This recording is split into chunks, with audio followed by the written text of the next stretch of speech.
Durante años no pudimos hablar de otra cosa. Nuestra conducta diaria, dominada hasta entonces por tantos hábitos lineales, había empezado a girar de golpe en torno de una misma ansiedad común. Nos sorprendían los gallos del amanecer tratando de ordenar las numerosas casualidades encadenadas que habían hecho posible el absurdo. Y era evidente que no lo hacíamos por un anhelo de esclarecer misterios, sino porque ninguno de nosotros podía seguir viviendo sin saber con exactitud cuál era el sitio y la misión que le había asignado la fatalidad. Muchos se quedaron sin saberlo. Cristo Bedoya, que llegó a ser un cirujano notable, no pudo explicar nunca por qué se dio al impulso de esperar 2 horas donde sus abuelos hasta que llegara el obispo, en vez de irse a descansar en la casa de sus padres, que lo estuvieron esperando hasta el amanecer para alertarlo. Pero la mayoría de quienes pudieron hacer algo por impedir el crimen y sin embargo no lo hicieron, se consolaron con el pretexto de que los asuntos de honor son estancos sagrados a los cuales solo tiene acceso los dueños del drama. La honra es el amor, le oía decir a mi madre. Hortensia Baute, cuya única participación fue haber visto ensangrentados 2 cuchillos que todavía no lo estaban, se sintió tan afectada por la alucinación que cayó en una crisis de penitencia, y un día no pudo soportarla más y se echó desnuda a las calles. Flora Miguel, la novia de Santiago Nazar, se fugó por despecho con un teniente de fronteras que la prostituyó entre los caucheros de Vichada.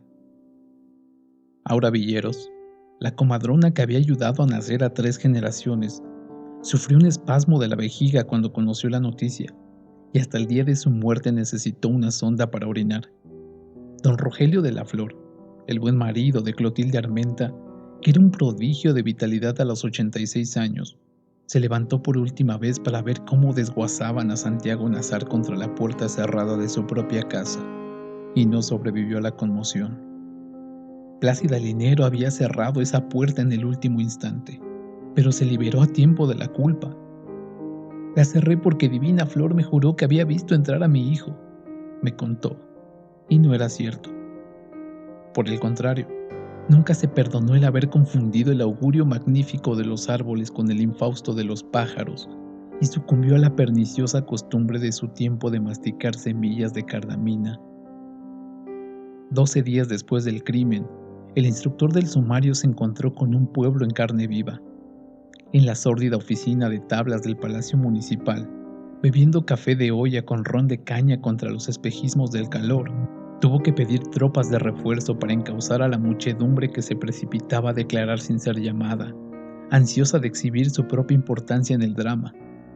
Acababa de graduarse y llevaba todavía el vestido de paño negro de la escuela de leyes y las ínfulas y el lirismo del primíparo feliz, pero nunca supe su nombre. Todo lo que sabemos de su carácter es aprendido en el sumario, que numerosas personas me ayudaron a buscar 20 años después del crimen en el Palacio de Justicia de Riohacha. No existía clasificación alguna de los archivos, y más de un siglo de expedientes estaban amontonados en el suelo del decrépito edificio colonial que fuera por 2 días el cuartel general de Francis Drake. La planta baja se inundaba con el mar de leva, y los volúmenes descosidos flotaban en las oficinas desiertas. Yo mismo exploré muchas veces con las aguas hasta los tobillos aquel estanque de causas perdidas, y solo una casualidad me permitió rescatar al cabo de 5 años de búsqueda unos 322 pliegos salteados de los más de 500 que debió tener el sumario. El nombre del juez no apareció en ninguno, pero es evidente que era un hombre abrazado por la fiebre de la literatura.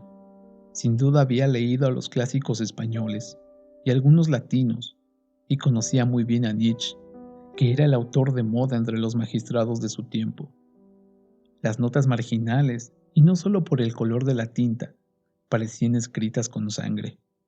Estaba tan perplejo con el enigma que le había tocado en suerte, que muchas veces incurrió en distracciones líricas contrarias al rigor de su ciencia. Sobre todo, nunca le pareció legítimo que la vida se sirviera de tantas casualidades prohibidas a la literatura para que se cumpliera sin tropiezos una muerte tan anunciada. Sin embargo, lo que más le había alarmado al final de su diligencia excesiva fue no haber encontrado un solo indicio, ni siquiera el menos verosímil, de que Santiago Nazar hubiera sido en realidad el causante del agravio. Las amigas de Ángela Vicario, que habían sido sus cómplices en el engaño, siguieron contando durante mucho tiempo que ella las había hecho partícipes de su secreto desde antes de la boda, pero no les había revelado ningún nombre. En el sumario declararon: "Nos dijo el milagro, pero no el santo". Ángela Vicario, por su parte, se mantuvo en su sitio. Cuando el juez instructor le preguntó con su estilo lateral si sabía quién era el difunto Santiago Nazar, ella le contestó impasible: "Fue mi autor". Así consta en el sumario, pero sin ninguna otra precisión de modo ni de lugar. Durante el juicio, que solo duró 3 días, el representante de la parte civil puso su mayor empeño en la debilidad de ese cargo. Era tal la perplejidad del juez instructor ante la falta de pruebas contra Santiago Nazar, que su buena labor parece por momentos desvirtuada por la desilusión. En el folio 416, de su puño y letra con la tinta roja del boticario, escribió una nota marginal: "Dadme un prejuicio y moveré el mundo". Debajo de esa paráfrasis de desaliento, con un trazo feliz de la misma tinta de sangre, dibujó un corazón atravesado por una flecha. Para él, como para los amigos más cercanos de Santiago Nazar, el propio comportamiento de éste en las últimas horas fue una prueba terminante de su inocencia. La mañana de su muerte, en efecto, Santiago Nazar no había tenido un instante de duda, a pesar de que sabía muy bien cuál hubiera sido el precio de la injuria que le imputaban. Conocía la índole mojigata de su mundo, y debía saber que la naturaleza simple de los gemelos no era capaz de resistir al escarnio. Nadie conocía muy bien a Bayardo San Román, pero Santiago Nazar lo conocía bastante para saber que debajo de sus ínfulas mundanas estaba tan subordinado como cualquier otro a sus prejuicios de origen, de manera que su despreocupación consciente hubiera sido suicida. Además, cuando supo por fin en el último instante que los hermanos Vicario lo estaban esperando para matarlo, su reacción no fue de pánico, como tanto se ha dicho, sino que fue más bien el desconcierto de la inocencia. Mi impresión personal es que murió sin entender su muerte. Después de que le prometió a mi hermana Margot que iría a desayunar a nuestra casa, Cristo Bedoya se lo llevó del brazo por el muelle, y ambos parecían tan desprevenidos que suscitaron ilusiones falsas. Iban tan contentos, me dijo Meme Loaiza, que le di gracias a Dios, porque pensé que el asunto se había arreglado. No todos querían tanto a Santiago Nazar, por supuesto. Polo Carrillo, el dueño de la planta eléctrica, pensaba que su serenidad no era inocencia sino cinismo. Creía que su plata lo hacía intocable, me dijo.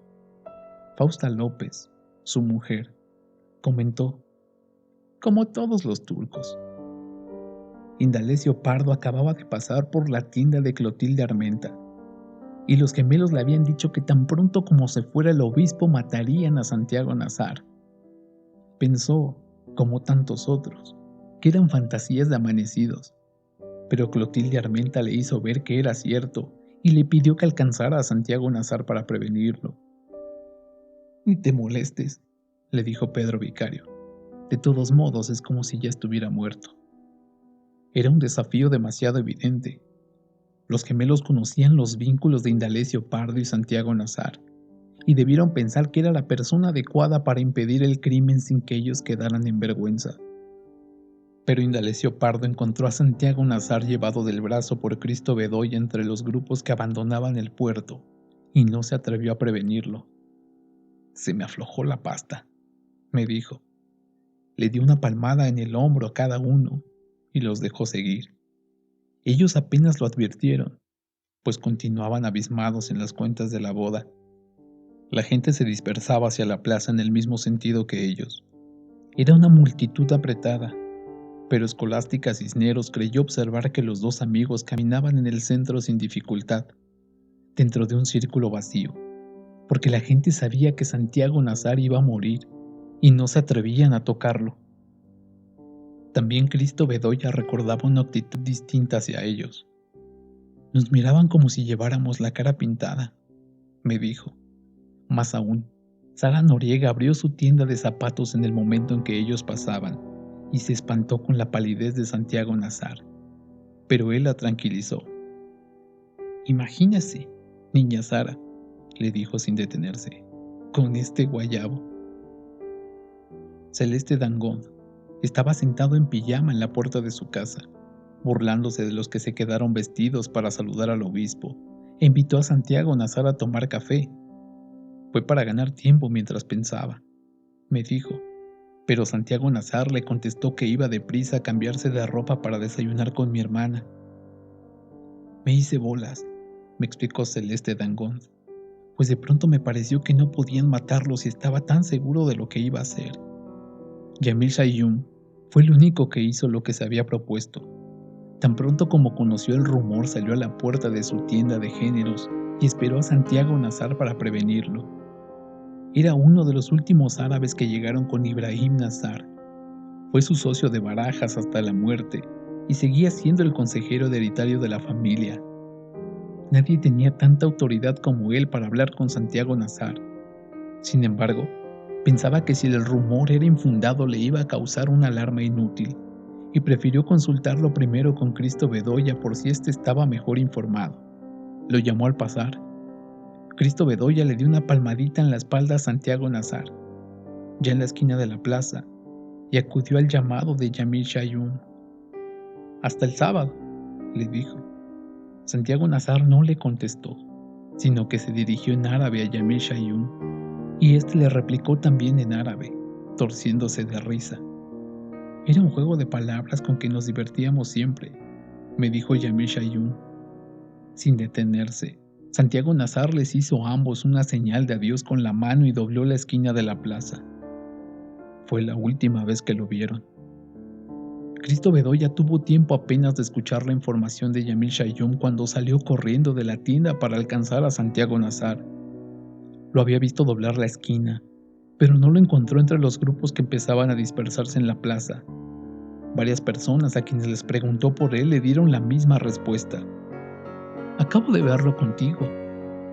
Le pareció imposible que hubiera llegado a su casa en tan poco tiempo, pero de todos modos entró a preguntar por él, pues encontró sin tranca y entreabierta la puerta del frente. Entró sin ver el papel en el suelo y atravesó la sala en penumbra tratando de no hacer ruido, porque aún era demasiado temprano para visitas.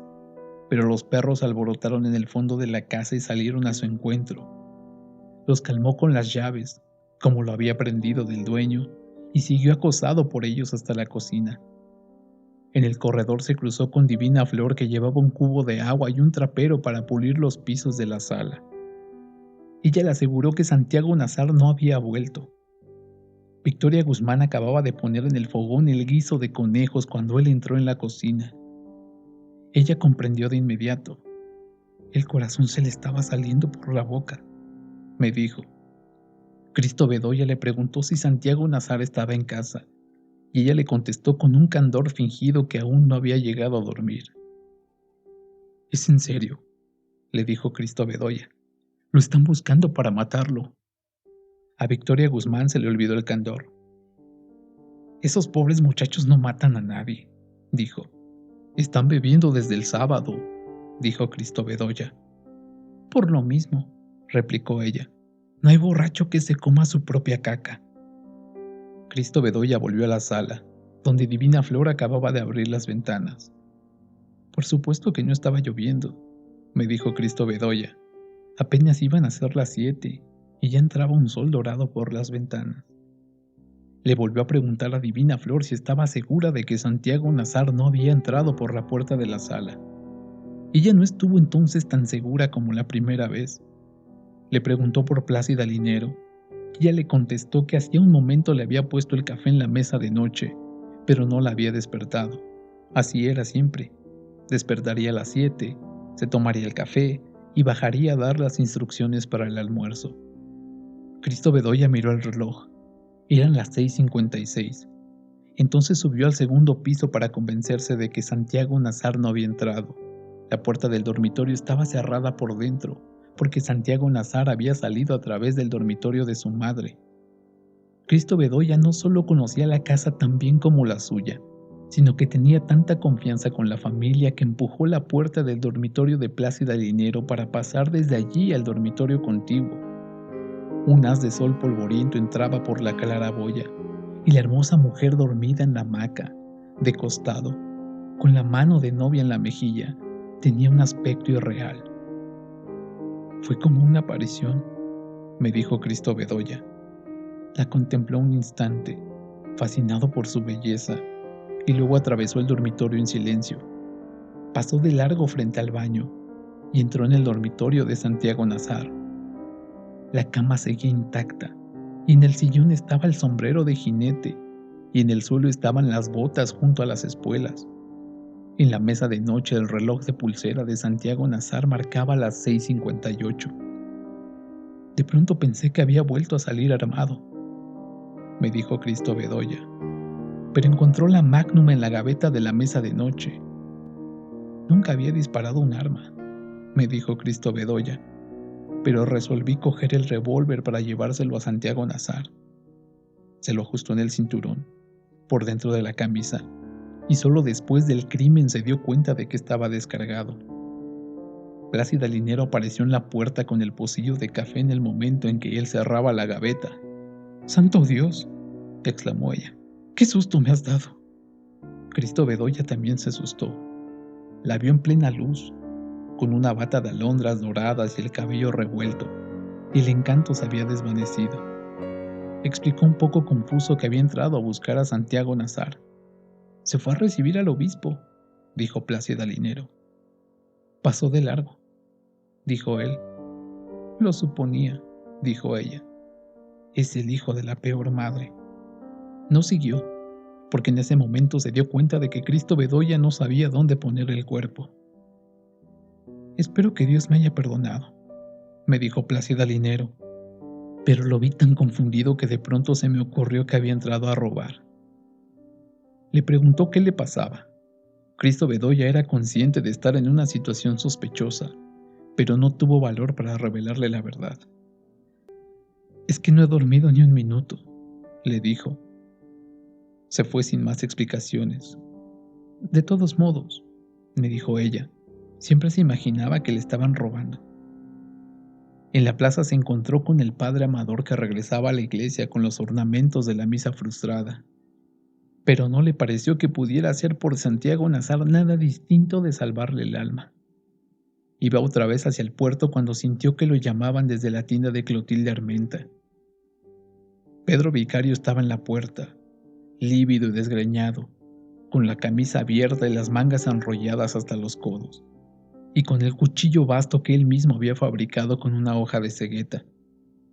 Su actitud era demasiado insolente para ser casual, y sin embargo no fue la única ni la más visible que intentó en los últimos minutos para que le impidiera cometer el crimen. «Cristóbal», gritó, «dile a Santiago Nazar que aquí lo estamos esperando para matarlo». Cristo Bedoya le habría hecho el favor de impedírselo. Si yo hubiera sabido disparar un revólver, Santiago Nazar estaría vivo, me dijo, pero la sola idea lo impresionó. Después de todo lo que había oído decir sobre la potencia devastadora de una bala blindada. «Te advierto que está armado con una Magnum capaz de atravesar un motor», gritó. Pedro Vicario sabía que no era cierto. «Nunca estaba armado si no llevaba ropa de montar», me dijo, pero de todos modos había previsto que lo estuviera cuando tomó la decisión de lavar la honra de la hermana. «Los muertos no disparan», gritó.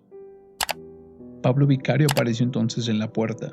Estaba tan pálido como el hermano, y tenía puesta la chaqueta de la boda y el cuchillo envuelto en el periódico. «Si no hubiera sido por eso», me dijo Cristo Bedoya, «nunca hubiera sabido cuál de los dos era cuál». Clotilde Armenta apareció detrás de Pablo Vicario y le gritó a Cristo Bedoya que se diera prisa, porque en este pueblo de maricas solo un hombre como él podía impedir la tragedia. Todo lo que ocurrió a partir de entonces fue del dominio público. La gente que regresaba del puerto, alertada por los gritos, empezó a tomar posiciones en la plaza para presenciar el crimen. Cristo Bedoya les preguntó a varios conocidos por Santiago Nazar, pero nadie lo había visto. En la puerta del club social se encontró con el coronel Lázaro Aponte y le contó lo que acababa de ocurrir frente a la tienda de Clotilde Armenta. «No puede ser», dijo el coronel Aponte, «porque yo los mandé a dormir. Acabo de verlos con un cuchillo de matar puercos», dijo Cristo Bedoya. «No puede ser, porque yo se los quité antes de mandarlos a dormir», dijo el alcalde. «Debe ser que los viste antes de eso. Los vi hace 2 minutos y cada uno tenía un cuchillo de matar puercos», dijo Cristo Bedoya. «Ah, carajo», dijo el alcalde. «Entonces debió ser que volvieron con otros». Prometió ocuparse de eso al instante, pero entró en el club social a confirmar una cita de dominó para esa noche, y cuando volvió a salir ya estaba consumado el crimen. Cristo Bedoya cometió entonces su único error mortal.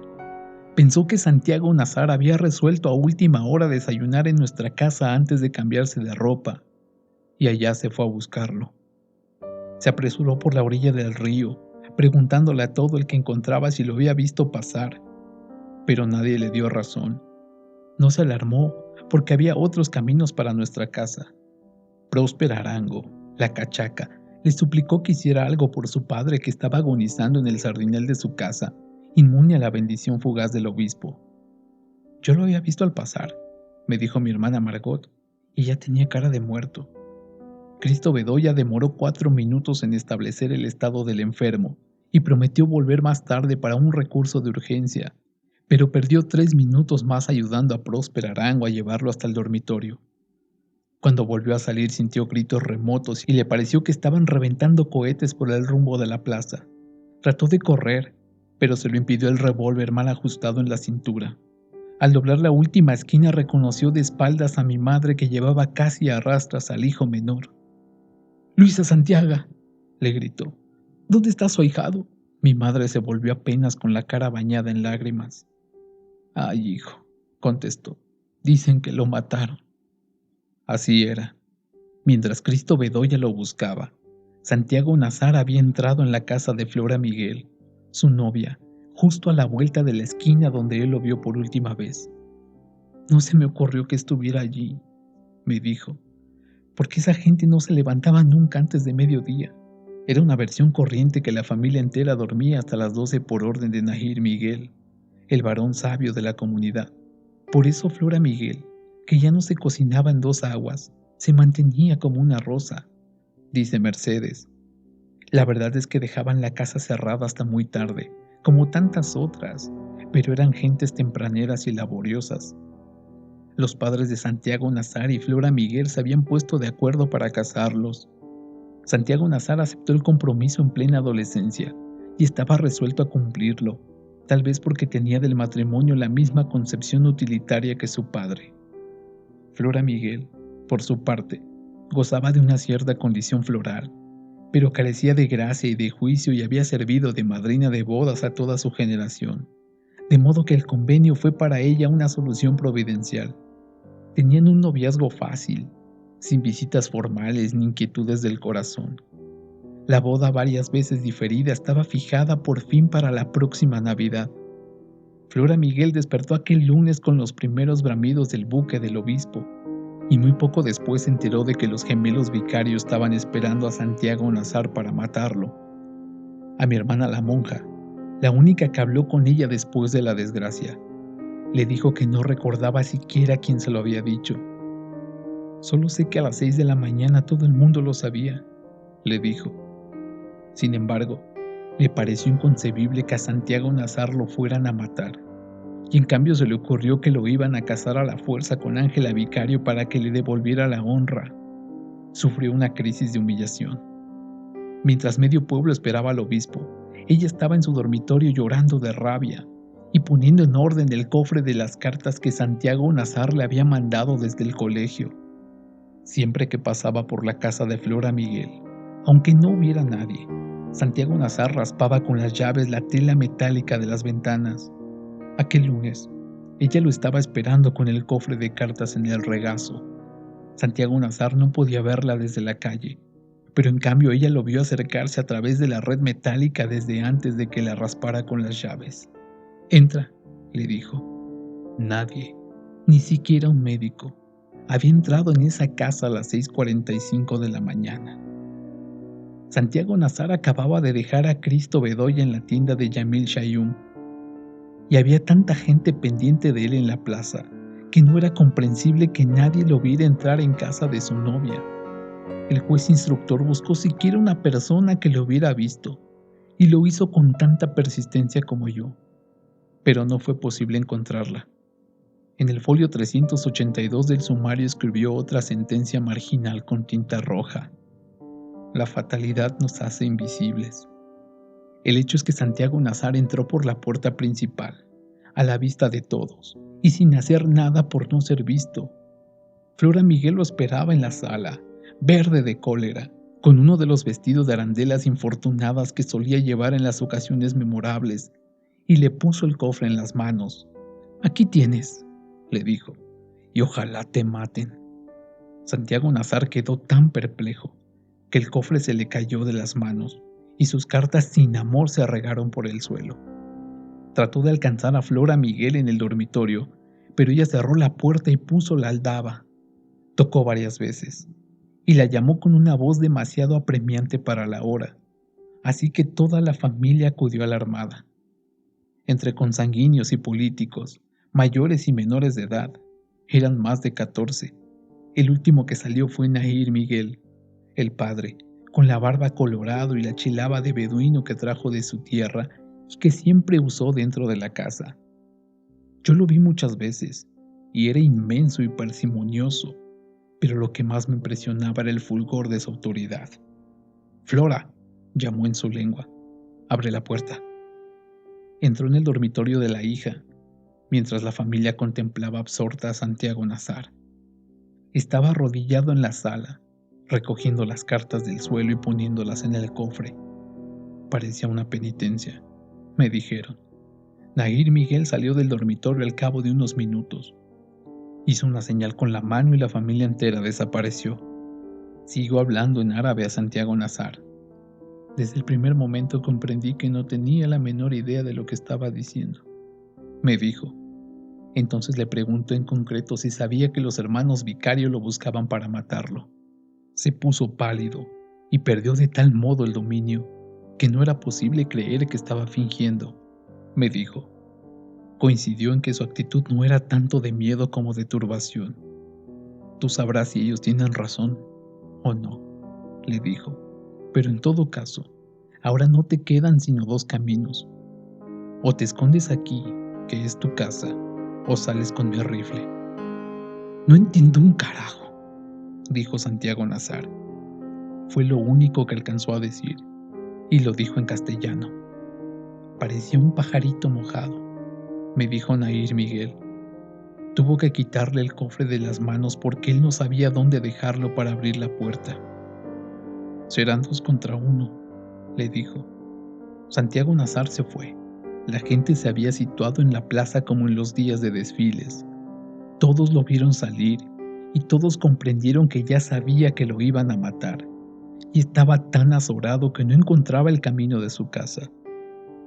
Dicen que alguien gritó desde un balcón: «¡Por ahí no, turco! ¡Por el puerto viejo!». Santiago Nazar buscó la voz. Yamil Shayum le gritó que se metiera en su tienda y entró a buscar su escopeta de caza, pero no recordó dónde había escondido los cartuchos. De todos lados empezaron a gritarle, y Santiago Nazar dio varias vueltas al revés y al derecho, deslumbrado por tantas voces a la vez. Era evidente que se dirigía a su casa por la puerta de la cocina, pero de pronto debió darse cuenta de que estaba abierta la puerta principal. «Ahí viene», dijo Pedro Vicario. Ambos lo habían visto al mismo tiempo. Pablo Vicario se quitó el saco, lo puso en el taburete y desenvolvió el cuchillo en forma de alfanje. Antes de abandonar la tienda, sin ponerse de acuerdo, ambos se santiguaron. Entonces Clotilde Armenta agarró a Pedro Vicario por la camisa y le gritó a Santiago Nazar que corriera porque lo iban a matar. Fue un grito tan apremiante que apagó a los otros. Al principio se asustó, me dijo Clotilde Armenta, porque no sabía quién le estaba gritando ni de dónde. Pero cuando la vio a ella, vio también a Pedro Vicario, que la tiró por tierra con un empellón, y alcanzó al hermano. Santiago Nazar estaba a menos de 50 metros de su casa y corrió hacia la puerta principal. 5 minutos antes, en la cocina, Victoria Guzmán le había contado a Plácida Linero lo que ya todo el mundo sabía. Plácida Linero era una mujer de nervios firmes, así que no dejó traslucir ningún signo de alarma. Le preguntó a Victoria Guzmán si le había dicho algo a su hijo, y ella le mintió a conciencia, pues contestó que todavía no sabía nada cuando él bajó a tomar el café. En la sala, donde seguía trapeando los pisos, Divina Flor vio al mismo tiempo que Santiago Nazar entró por la puerta de la plaza y subió por las escaleras de buque de los dormitorios. Fue una visión nítida, me contó Divina Flor. Llevaba el vestido blanco y algo en la mano que no pude ver bien, pero me pareció un ramo de rosas. De modo que cuando Plácida Linera le preguntó por él, Divina Flor la tranquilizó. Subió al cuarto hace un minuto, le dijo. Plácida Linero vio entonces el papel en el suelo, pero no pensó en recogerlo, y solo se enteró de lo que decía cuando alguien se lo mostró más tarde en la confusión de la tragedia. A través de la puerta vio a los hermanos Vicario que venían corriendo hacia la casa con los cuchillos desnudos. Desde el lugar en que ella se encontraba podía verlos a ellos, pero no alcanzaba a ver a su hijo que corría desde otro ángulo hacia la puerta. Pensé que querían meterse para matarlo dentro de la casa, me dijo. Entonces corrió hacia la puerta y la cerró de un golpe. Estaba pasando la tranca cuando oyó los gritos de Santiago Nazar y oyó los puñetazos de terror en la puerta, pero creyó que él estaba arriba, insultando a los hermanos Vicario desde el balcón de su dormitorio. Subió a ayudarlo. Santiago Nazar necesitaba apenas unos segundos para entrar cuando se cerró la puerta. Alcanzó a golpear varias veces con los puños y enseguida se volvió para enfrentarse a manos limpias con sus enemigos. Me asusté cuando lo vi de frente, me dijo Pablo Vicario, porque me pareció como 2 veces más grande de lo que era. Santiago Nazar levantó la mano para parar el primer golpe de Pedro Vicario, que lo atacó por el flanco derecho con el cuchillo recto. ¡Hijos de puta!, gritó. El cuchillo le atravesó la palma de la mano derecha y luego se le hundió hasta el fondo en el costado. Todos oyeron su grito de dolor. ¡Ay, mi madre! Pedro Vicario volvió a retirar el cuchillo con su pulso fiero de matarife y le asentó un segundo golpe casi en el mismo lugar. Lo raro es que el cuchillo volvió a salir limpio, declaró Pedro Vicario el instructor. Le había dado por lo menos 3 veces y no había una gota de sangre. Santiago Nazar se torció con los brazos cruzados sobre el vientre después de la tercera cuchillada. Soltó un quejido de becerro y trató de darles la espalda. Pablo Vicario, que estaba a su izquierda con el cuchillo curvo, le asestó entonces la única cuchillada en el lomo y un chorro de sangre a alta presión le empapó la camisa. Olía como él, me dijo. 3 veces herido de muerte, Santiago Nazar les dio otra vez el frente y se apoyó de espaldas contra la puerta de su madre, sin la menor resistencia, como si solo quisiera ayudar a que acabaran de matarlo por partes iguales. No volvió a gritar, dijo Pedro Vicario al instructor. Al contrario, me pareció que se estaba riendo. Entonces ambos siguieron acuchillándolo contra la puerta, con golpes alternos y fáciles, flotando en el remanso deslumbrante que encontraron del otro lado del miedo. No oyeron los gritos del pueblo entero espantado de su propio crimen. Me sentía como cuando uno va corriendo en un caballo, declaró Pablo Vicario, pero ambos despertaron de pronto a la realidad, porque estaban exhaustos y sin embargo les parecía que Santiago Nazar no se iba a derrumbar nunca. «Mierda, primo», me dijo Pablo Vicario. «No te imaginas lo difícil que es matar a un hombre». Tratando de acabar para siempre, Pedro Vicario le buscó el corazón, pero se lo buscó casi en la axila, donde lo tienen los cerdos. En realidad Santiago Nazar no caía porque ellos mismos lo estaban sosteniendo a cuchilladas contra la puerta. Desesperado, Pablo Vicario le dio un tajo horizontal en el vientre y los intestinos completos afloraron con una explosión. Pedro Vicario iba a hacer lo mismo, pero el pulso se le torció de horror y le dio un tajo extraviado en el muslo. Santiago Nazar permaneció todavía un instante apoyado contra la puerta, hasta que vio sus propias vísceras al sol limpias y azules, y cayó de rodillas.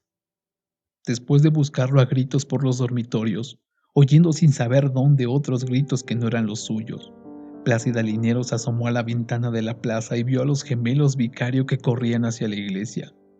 Iban perseguidos de cerca por Yemil Shayum, con su escopeta de matar tigres, y por otros árabes desarmados, y Plácida Linero pensó que había pasado el peligro. Luego salió al balcón del dormitorio y vio a Santiago Nazar frente a la puerta, boca abajo en el polvo, tratando de levantarse de su propia sangre.